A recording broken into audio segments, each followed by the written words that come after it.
psychologist teacher khai han naumin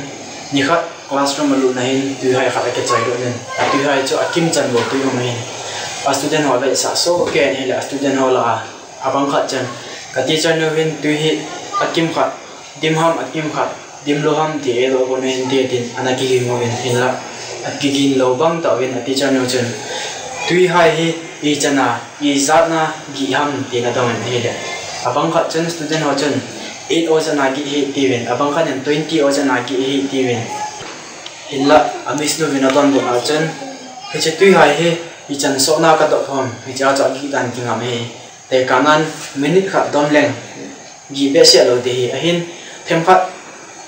1 hours ta bang nidan ka khat sung dom leng hung ha gi ti je ding kan ni la je ding hi ahin ti sang chen ni khat ni hlum ken dom leng ka khut ke lo en ka ta sa zo si jang to kha ding ka lel dan hi chum ding kalel de set ding he tin he leset in hoi man sungwa he pogi ha sat ti ho dong na ti ho om lo thei lo he pon he cho he tu hai bang a koi tha pa he lo wa he de in ho ang to ha zin thil khat na pogi khat chong khat ge la chen ni ma chai pon ten hung gel sot zet la chen them pha nam lo na ding he cha cha gel sot be lam he la chen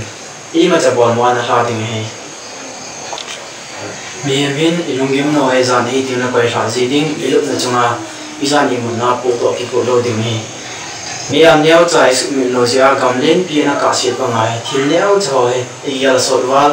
yangai to sot wal ja thil len ta hung so ji hi de ja hi mi min ko a hi boi na len I to no lo wa hi le boi na hoi aneo pe na su thap ding hi tui hai lo phap phat he ding hi